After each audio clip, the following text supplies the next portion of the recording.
अब आए नाम, तो नाम में क्या रखा है? तो नाम हमारी पहचान का सबसे प्रभावी हिस्सा है। हम अपने नाम से ही संसार में जाने और पहचाने जाते हैं। और उनका जिनका नाम ऐसा है कि जीवन तो जीवन, मृत्यु के बाद जब शवदाह के लिए लेकर के जाते हैं तब भी हम कहते हैं कि राम नाम सत्य है। तो राम नाम की ये महिमा है। किसी ने, कवि ने कहा है कि राम नाम रमणीय है, राम परम अभिराम, राम कथा नवनीत है, राम सुधा रसधाम। तो राम के नाम की इतनी महिमा है। कबीरदास जी इसी को कहते हैं कि राम दशरथ के बेटा, राम वही जो सकल पसारा, घट घट में व्याप्त हैं। तो राम के नाम की इतनी महिमा है। और राम कैसे हैं? तो तुलसी बाबा कहते हैं कि पग बिनु चलहि, सुनहि विधि काना, कर विधि करम करहि विधि नाना, आनन रहित सकल रस भोगी, बिनु बानी वक्ता बरजोरी। तो राम सगुण है, निर्गुण है, लेकिन राम जो भी है, जैसे भी हैं, राम का स्वरूप और राम का नाम इतना बड़ा है। इसीलिए कहा गया कि राम से बड़ा राम का नाम। अब इस फिल्म में राम जी को राघव कह के प्रस्तुत किया गया है। राघव अर्थात कौन? रघु के वंश के। ऐसे ही सीता जी को जानकी कहा गया है। जानकी अर्थात कौन? मिथिला के नरेश जनक की पुत्री जानकी हुई। जनक 2 भाई थे, 2 भाइयों में 4 पुत्री थी। रघु के वंश में आए तो राजा दशरथ के भी 4 पुत्र थे। तो ऐसे नाम यहाँ पर लिए गए हैं। अब आइए शेष। शेष क्या है? शब्द सनातन परंपराओं में, भारत की परंपराओं में शब्द का बड़ा महत्व है। शब्द को ब्रह्म अर्थात ईश्वर तक बताया गया है। ये सदैव रहने वाला है, शब्द क्षय नहीं होता है, अक्षय है। तो शब्द का इतना महत्व है। यहाँ फिल्म में लक्ष्मण नाम के बजाय शेष कहा गया है। शेष का क्या अभिप्राय है? शेष का अभिप्राय शब्दकोश में जाए तो शेष अर्थात बाकी बचे को शेष कहते हैं। जैसे कोई भी चीज जो बाकी बचा हुआ है उसको शेष कहते हैं। तो शब्द की बड़ी महिमा है। हिंदू सनातन भारतीय परंपराओं में हर देव के 100 नाम है। हमारे आपके भी अपने गुण के नाते, कर्म के नाते, योगदान के नाते कई नाम हो सकते हैं। कई उपमाएं और उपाधि हो सकती है। माँ पिता प्रेम से भी एक पुकारू नाम बुलाते हैं, लेकिन हमारा एक ही नाम तो प्रमुख नाम है ना। उसी नाम से दुनिया हमें जानती है। तो राम जी का वो प्रमुख नाम राम है, सीता जी का वो प्रमुख नाम सीता है, और हनुमान जी का वो प्रमुख नाम हनुमान है, और लक्ष्मण जी का वो प्रमुख नाम लक्ष्मण है, और मेघनाथ का वो प्रमुख नाम मेघनाथ है। अगर देवताओं के जो सहस्त्र नाम की परंपराएं हैं, तो अगर विचार करें तो भगवान कृष्ण के सहस्त्र नामों में उनका एक नाम राधे है और राधा का एक नाम कृष्णा है। तो क्या हम कृष्ण जी के जगह राधे का प्रयोग करेंगे? राधे के प्रयोग से कई लोग नहीं समझ पाएंगे, उच्चारणगत दोष होगा। अगर राधे का राधा बोल गए तो राधा हो गई, कृष्ण नहीं हुए, और कृष्ण का कृष्णा बोल गए तो राधा नहीं रही, वो कृष्ण हो गए। तो राम जी के सहस्त्र नामों में अनेक नाम होंगे, लेकिन यहाँ राम नाम का ही प्रयोग होना चाहिए, क्योंकि राम से ही तो रामायण है, राम की अमर गाथा, महाकाव्य, दैवीय गाथा। पता नहीं क्यों इन्होंने यहाँ राघव रखा है। सीता माता का भी शब्द बड़ा अर्थपूर्ण होता है। सीता अर्थात हल के अग्रभाग के स्पर्श से जो कलश घट फूट पड़ा और जो बालिका राजा जनक को मिली, उनका नाम तो सीता था। ऐसे ही हनुमान, हनु अर्थात ठुड्ढी, और ठुड्ढी उनकी टूटी, इस नाते तो हनुमान जी का नाम हनुमान है, न कि बजरंग। और यहाँ तो बजरंग बली कहने की जगह ये बजरंग बजरंग कह रहे हैं। तो ऐसे ही लक्ष्मण जी का नाम लक्ष्मण है। किस हिसाब से इस फिल्म में वो लक्ष्मण जी को शेष शेष शेष कह रहे हैं? शेष का मतलब क्या है? बाकी बचा, आधा बचा, छूटा छोड़ा, पता नहीं क्या है। तो खैर, अब आप आइए, नाम में बहुत कुछ रखा है, नाम का बड़ा महत्व है। यहाँ तक कि फिल्म के नाम पर भी मेरी आपत्ति है। फिल्म का नाम आदि पुरुष बताया गया है। क्या राम आदि पुरुष है? राम तो अनादि पुरुष है, अविनाशी पुरुष है। राम सच्चिदानंद है, दीनों के नाथ हैं, दीन बंधु हैं। राम के लिए ये उपमाएं लगेंगी। राम आदि पुरुष नहीं है। राम के पहले तो दशरथ हैं, दशरथ के पहले अज हैं, दिलीप हैं, रघु हैं, इक्ष्वाकु तक तो राम जी का ही वंश जा रहा है। फिर इस फिल्म में आदि पुरुष कैसे राम हो गए? तो ये भी एक प्रश्न है। आइए अब नाम से आगे बढ़े। तो वस्त्राभूषण की अगर बात करें तो रामायण में आया है कि तापस वेश विशेष उदासी 14 वर्ष राम वनवासी। तो प्रभु श्री राम, माता सीता और लक्ष्मण तापस वेश में है। ये तापस वेश उदासी कहा गया है। मतलब कि वलकर, कासाए, भगवा, गेरुआ वस्त्र उन्होंने डाल रखा है किसी तपस्वी के समान। और यहाँ तक कि गुरु नानक देव की परंपरा का जो उदासी पंथ है, जिसको उदासी अखाड़ा कहते हैं, जो गुरु नानक देव के पुत्र श्रीचंद जी से निकला है, वो तो मानते हैं कि राम जी के इस वेश के नाते प्रभु श्री राम से उनकी परंपरा जुड़ती है। तो खैर उस बात को अपनी जगह रखें। जब वेश बताया गया है कि इनके वेश तापस हैं, तो फिल्म में कहीं राम जी को सफेद धोती, ऊपर चमड़े का वस्त्र राम लक्ष्मण को पहनाया गया, इसका क्या अभिप्राय है? गीत के दौरान बैगनी पर्पल कलर के कपड़ों में सीता मैया हैं और उनके सर पर जो है वो पल्लू नहीं है, जबकि भारतीय नारी का ऐसा स्वरूप उस दौर में कम से कम रहा है। अब आइए हनुमान जी, जिन्हें यहाँ बजरंग कहा गया है, उनके स्वरूप की बात करें तो हम सब जानते हैं कि लाल देह लाली लसे, अरुधरी लाल लंगूर, वज्र देह दानव दलन, जय जय जय कपीशूर। तो जो हनुमान जी लाल देह वाले, लाल वस्त्र वाले हैं, उनको भी ऐसे ही यहाँ चमड़े के वस्त्र दिखाए गए। दूसरा, हनुमान जी जो है वो नर बानर हैं। तो नर बानर होंगे तो उनके चेहरे पर रोम होगा, रोमकूप होगा। तो ऐसा थोड़े ही होगा कि दाढ़ी होगी बड़ी बड़ी सी और मूछें गायब होंगी। तो यहाँ बिल्कुल इस्लामिक तहजीब रवायत के हिसाब से हनुमान जी को दिखाया है। रावण के मामले में भी बाल छोटे कटे, दाढ़ी बड़ी बड़ी और आंखों में उसने सुरमा लगा रखा है, जो वो गोरी गजनवी के धरती से आया कोई इंसान हो। तो इस प्रकार पूरे फिल्म जो है वस्त्राभूषण भी सबके अद्भुत अजीब से हैं। जैसे कि आप मेघनाथ की चर्चा करें तो उसके पूरे शरीर पर टैटू गुदे हुए हैं। भला ऐसा मेघनाथ का स्वरूप था? केवल दृश्यों को लेकर के नहीं, पात्रों के वस्त्राभूषण में भी जो काम होना चाहिए था नहीं हुआ है। तो इस फिल्म के निर्माता, निर्देशक और पटकथा लेखक कौन है, इससे भी परिचित होना आवश्यक है। तो इस फिल्म के निर्माणकर्ता की बात करें तो टी सीरीज कंपनी ने इसका निर्माण किया है। गुलशन कुमार, उनके भाई भूषण कुमार इस फिल्म के निर्माता हैं। और ये भूषण कुमार वही हैं कि आप YouTube पर किसी भी हनुमान चालीसा को सर्च करें और उसे अपने किसी सोशल मीडिया अकाउंट से आप शेयर कर दें, आप देखेंगे तुरंत ही आपको कॉपीराइट का एक मैसेज आ जाएगा। तो क्या हनुमान चालीसा किसी टी सीरीज कंपनी या भूषण कुमार की निजी जागीर है? क्या वो उनकी निजी संपदा है? अगर तुलसी बाबा ऐसा सोचे होते तो वो काश हनुमान चालीसा नहीं रचते। तो इस फिल्म के निर्माता इतने धार्मिक हैं कि हनुमान चालीसा को उन्होंने केवल व्यवसाय ही नहीं बनाया, अपना कॉपीराइट बना के रखा है। अब आते हैं फिल्म के निर्देशक ओम राउत जी के बारे में। ये ओम राउत वही हैं जो अब से कुछ वर्ष पहले एक मंच पर हनुमान जी के संबंधित चर्चा हो रही, हनुमान जी से संबंधित कोई जुलूस निकला है तो कह रहे हैं कि हनुमान जी बहरे हैं क्या जो उनको सुनाई नहीं दे रहा है, बड़े बड़े लाउड स्पीकर की उनको जरूरत है। तीसरा आते हैं फिल्म के पटकथा लेखक के बारे में। तो पटकथा लेखक वो हैं जिनको अपनी पहचान, अपने पुरखों का दिया हुआ नाम और अपने टाइटल लगाने तक में आपत्ति है, और वो कह रहे हैं कि हमने जो है ये फिल्म बनाई और हमने जो है ऐसा किया, हमने वैसा किया। तो आप फिल्म के संवाद, फिल्म की पटकथा से उनके स्तर का, उनकी योग्यता का आकलन कर सकते हैं। तो ये वही व्यक्ति हैं जिनको इतना ज्ञान नहीं है कि यहाँ फिल्म में पात्रों के नाम क्या होने चाहिए और फिल्म का नाम क्या होना चाहिए। अब आइए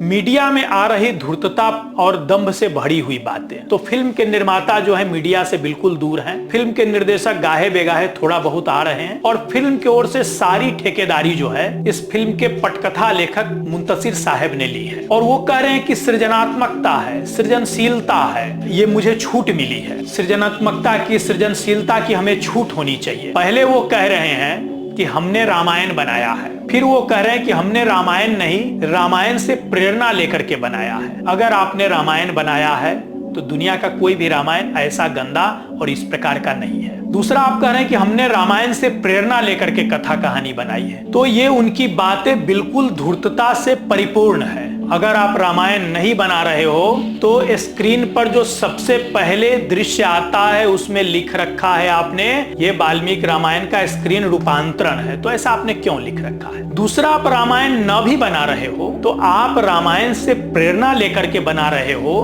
तो आपको मर्यादा का, मूल्यों का, रामायण की कथा का भली भांति विचार करना होगा। भगवान हनुमान जी के ऊपर भी आपने जो मीडिया में आकर के वक्तव्य दिया है उससे भी लोगों की भावनाएं आहत और चोटिल हुई है। आप कह रहे हैं कि हनुमान जी बल से तो बहुत हैं मगर बुद्धि से पैदल हैं, वो बच्चे की तरह हैं। अरे मूर्ख आदमी, रामचरितमानस खोलो और देखो वहाँ क्या लिख रखा है कि ज्ञानी नाम आग्रम सकल गुण निधानम वानरा नाम धीसम रघुपति प्रिय भक्तम। तो ज्ञानियों में अग्रगण्य है, सकल गुणों के निधान है, वानरों में पूजनीय और प्रभु श्री राम के प्रिय हैं, ऐसे हनुमान जी हैं। और तुम हनुमान जी को बता रहे हो बुद्धि से पैदल, क्या ये उचित है? दूसरा, आप कह रहे हो कि हनुमान जी तो भक्त थे, आपने उन्हें भगवान बनाया।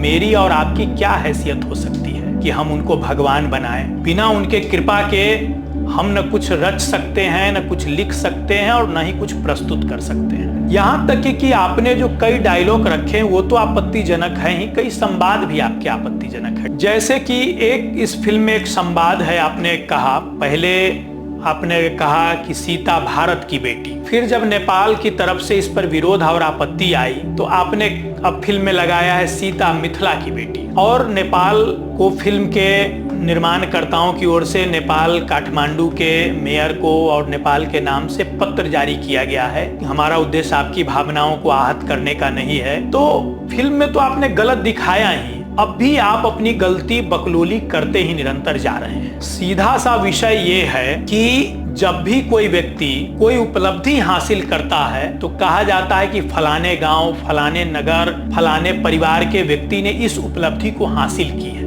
जैसे कि कल्पना चावला भारत से अमेरिका जाकर के अंतरिक्ष के क्षेत्र में उन्होंने उपलब्धि हासिल की, तो कल्पना चावला को भारत की बेटी कह सकते हैं। लेकिन सीता जिन परिस्थितियों में गई वो नाम बनाने नहीं गई थी, कोई उपलब्धि भी हासिल नहीं करने गई थी। सीता बलात् हड़कर के ले जाई गई थी और सीता जितने दिन लंका में रही वो किसी उपलब्धि के नाते नहीं जानी जाती है। सीता अपने शील, अपने स्वभाव, अपने गुण, अपने कर्म, अपने धर्म, अपने आचरण और संस्कार के नाते जानी जाती है। तो सीता ने उन मूल्यों का पालन किया जिसके बारे में रामचरितमानस में तुलसी बाबा कहते हैं कि धीरज धर्म मित्र अरुणारी आपद काल परखिए चारी। तो सीता ने अपने धर्म का, अपने मूल्यों का, अपने संस्कारों का प्रतिकूलता में उन्होंने बनाए रखा। तो यहाँ शब्द आपको लेने चाहिए थे, जानकी भारत की बेटी नहीं, सीता भारत की महान नारी। आज भी कहा जाता है कि सीता, सावित्री, अहिल्या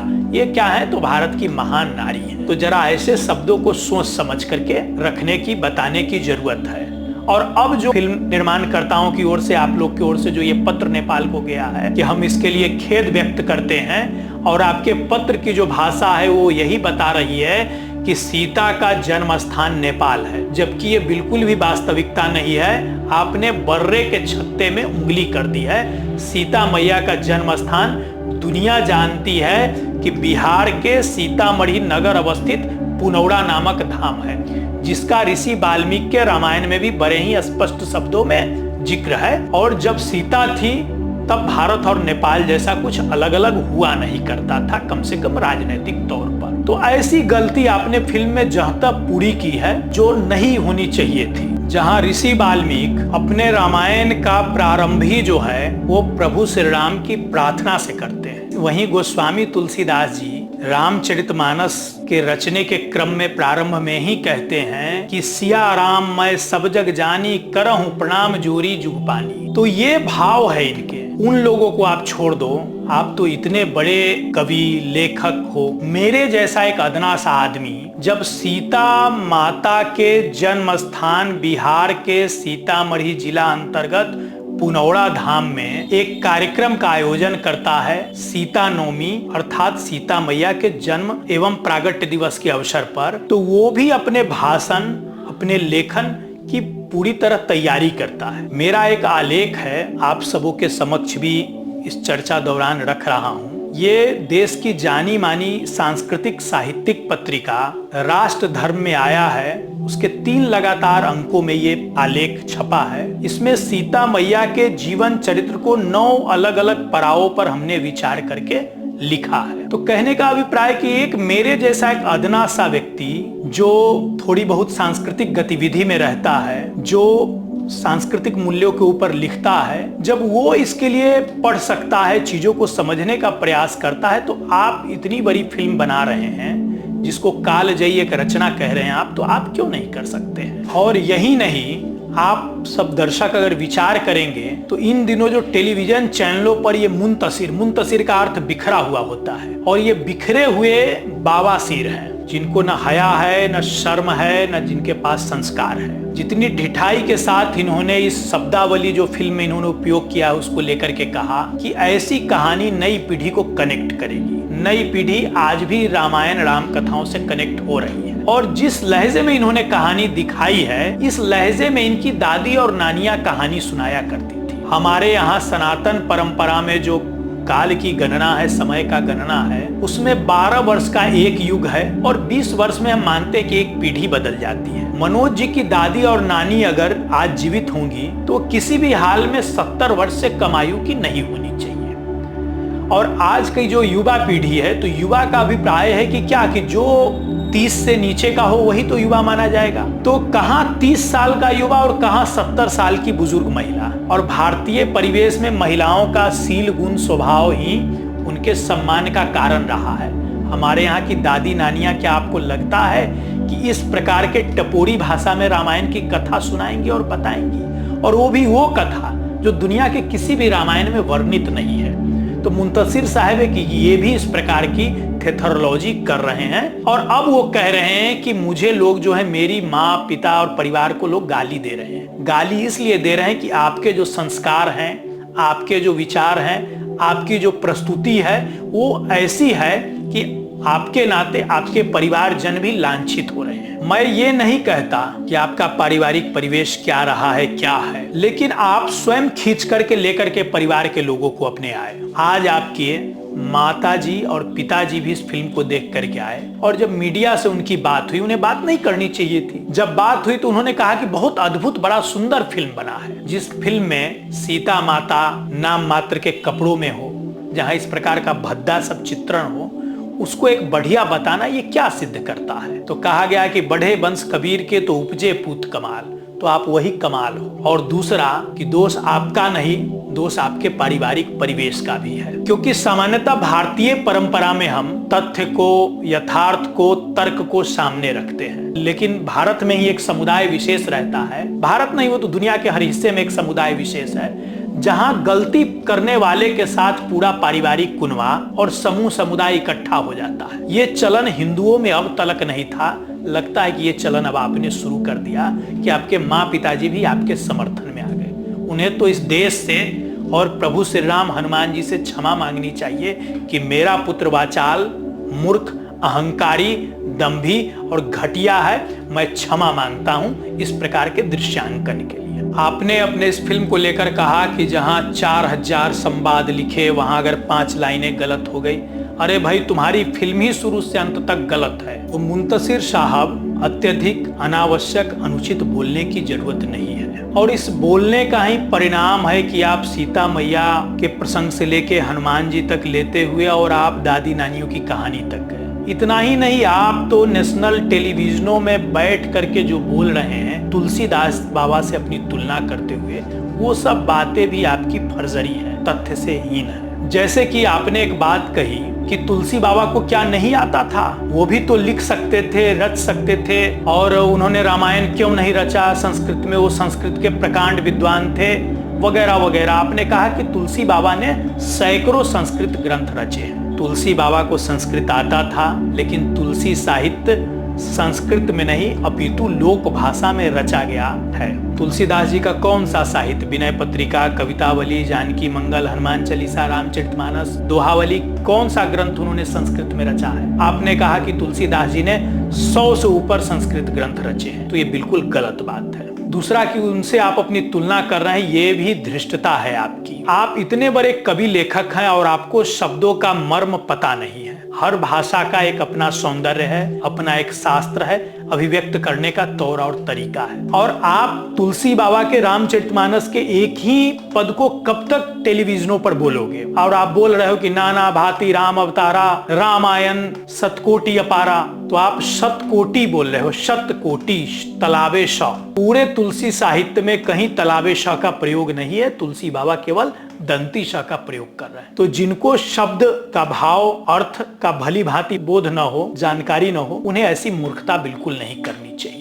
आप सभी दर्शक महानुभावों से भी मेरी एक अपील है, एक निवेदन है कि तुलसी बाबा रामचरितमानस में कहते हैं कि सत्संग विनय कुटिल संग प्रीति सहज कृपन सन सुंदर नीति, अर्थात कि मूर्ख और दुष्टों के ऊपर विनय और प्रेम नहीं रखना चाहिए। ये कोई सुंदर नीति नहीं है। तो ऐसा है कि कोई निर्माता निर्देशक अब ऐसी फिल्म बनाए न बनाए इसके नाते, या कोई बनाने वाला निर्माता निर्देशक पटकथा लेखक हमारे धर्म का, हमारे देश का, हमारी बिरादरी जाति का है, इस नाते उसको क्षमा नहीं किया जा सकता है। उसका अपराध अक्षम्य है। वैसे भी अगर आप सब यूं ही अपनी भावनाओं को प्रकट करते रहेंगे तो आने वाले समय में कोई भी इस प्रकार की कथा बनाने का जोखिम नहीं लेगा। न तो वो जो हिंदुत्व के अपने को पैरोकार कहते हैं और न वो जो हिंदू धर्म से घृणा करते हैं। मेरा ये कहना है कि सृजनशीलता, सृजनात्मकता के नाम पर कुछ भी इस देश में परोसा और चलाया नहीं जा सकता है। तो मैं आप सब श्रद्धालु दर्शक वृंदों से ये कहना चाहूंगा, तुलसी बाबा कहते हैं कि जाके प्रिय न राम वैदेही तज ये ताहि कोटि सम यद्यपि परम स्नेही, अर्थात कि जिनको प्रभु श्री राम, उनकी भार्या सीता मैया से प्रेम नहीं है, ऐसे लोगों का त्याग ही करना चाहिए। तो अगर इस परिस्थिति में अगर एक बार इस फिल्म का पूरी तरह अगर समाज बहिष्कार करता है, आप अगर बहिष्कार करते हैं, तो इसका एक दूरगामी प्रभाव होगा। यदि ऐसा हुआ, और हुआ क्या, ये तो हो ही रहा है, तो सब समझ जाएंगे फिल्म बनाने वाले फिल्म ही बनाएंगे, वो इस प्रकार मजाक और उपहास नहीं करेंगे। और ये केवल फिल्म वाले ही नहीं, इस फिल्म के शुरुआत में स्क्रीन पर एक और चीज आई है कि कई सारे हमारे पूज्य संतों का ब्लेसिंग है। तो मेरा कहने का अभिप्राय ये है कि चाहे बात सेंसर बोर्ड की हो, चाहे राजनेताओं की हो, चाहे सार्वजनिक जीवन में बड़े पदों पर बैठे लोगों की हो, या संतों की हो, या फिल्म बनाने वालों की हो, सब समझ जाएंगे अगर एक बार पूर्ण रूपेण बहिष्कार हुआ तो आगे से कोई भी ऐसी धृष्टता, ऐसी मूर्खता, ऐसी दुष्टता नहीं करेगा। जहां तक सवाल है कि अब संवाद बदले जाएंगे, तो आप क्या क्या बदलोगे? संवादों को आप बदलोगे, क्या दृश्यांकन भी आप बदल दोगे? कहानी के नाम पर, रामायण के नाम पर जिस प्रकार का घालमेल है, क्या आप वो भी बदल दोगे? तो वास्तव में आवश्यकता है कि ऐसी प्रवृत्तियों के ऊपर कुठाराघात हो और ऐसी प्रवृत्तियों पर लगाम लगे। तो इस विषय पर मेरे भाव, मेरे उद्गार कुछ ऐसे हैं। बाकी आप सबों को कैसा लगा बताएंगे। तब तक के लिए जय श्री राम, धन्यवाद, प्रणाम।